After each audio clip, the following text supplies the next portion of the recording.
Devant le peuple souverain de Côte d'Ivoire, je jure solennellement et sur l'honneur de respecter et de défendre fidèlement la Constitution. Moi, je n'ai pas gagné la guerre. Je n'ai pas gagné la guerre. Donc l'autre voie qui me reste, c'est de discuter, de faire des compromis pour aboutir au même résultat que sont les 4 points que je vous ai indiqués tout à l'heure. Je m'en vais à Abidjan pour le dire aux Ivoiriens que je n'ai pas gagné la guerre. Il faut donc qu'on en tire les leçons. Si j'avais gagné la guerre, il n'y aurait pas eu Marcoussis, il n'y aurait pas eu Paris. Mais je n'ai pas gagné. Laurent Gbagbo a dépensé 800 milliards de francs CFA pour l'achat des armes. Est-ce que vous avez pu récupérer tous ces stocks? Évidemment, ça pose un vrai problème d'insécurité dans notre pays. Nous tous avons été stupéfaits de constater que des centaines de milliards de nos francs ont été utilisés non pas pour créer des richesses à travers de grands programmes, de grands plans de développement, mais plutôt pour acheter des armes. Et ça, je crois que plus d'un Ivoirien a été choqué de voir l'arsenal militaire qui avait été emmagasiné et de voir les sommes énormes qui ont été dépensées. Je pense qu'on a été tous choqués par ça. Évidemment, ça pose aujourd'hui un problème de sécurité pour notre pays. Puisque des armes ont été distribuées dans des villages. Parce que la vérité qu'on cache aux Ivoiriens et à la sous-région, c'est que Gbagbo a minutieusement préparé la guerre civile.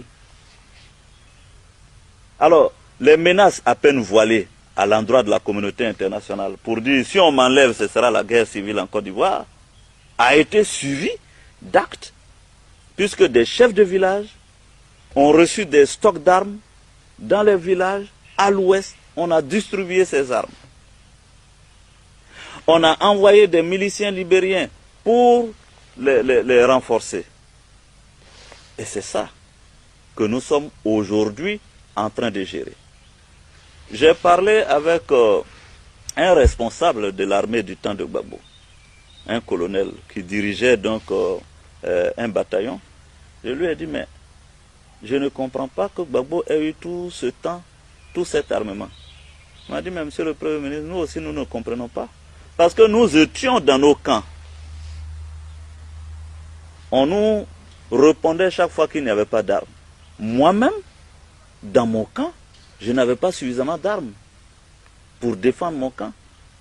C'est après sa chute que nous avons découvert tout l'arsenal.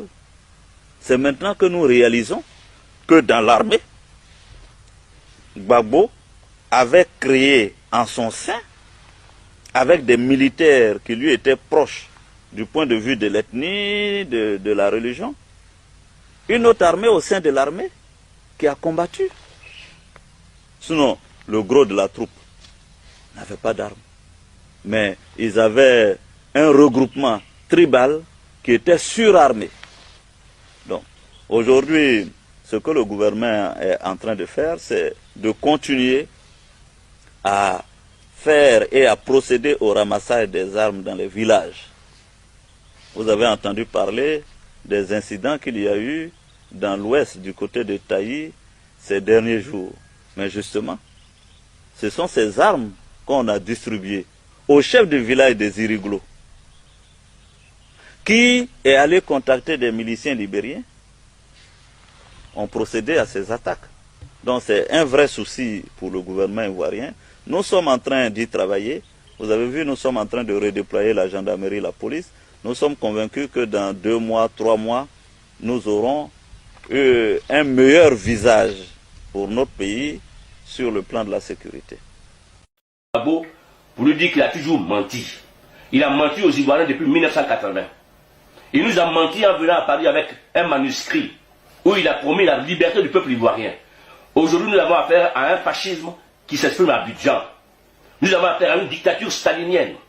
Quand je vois Laurent Gbagbo passer à l'antenne, au lendemain du 5 décembre 2000, lorsque la candidature de Ouattara, qui est pour moi un agent du FMI et de la Banque mondiale que je combats, quand sa candidature est rejetée et que je vois un Laurent Gbagbo venir à l'antenne parce qu'un policier a été tué dans un commissariat à Koumassi, parce qu'un agent du Trésor a été tué à Treichville, et Gbagbo vient à l'antenne, il lance un appel aux forces de l'ordre, aux gendarmes, aux policiers, aux militaires, de tirer systématiquement sur tout manifestant lorsqu'ils sont en état de légitime défense. Le sociologue que je suis me pose la question.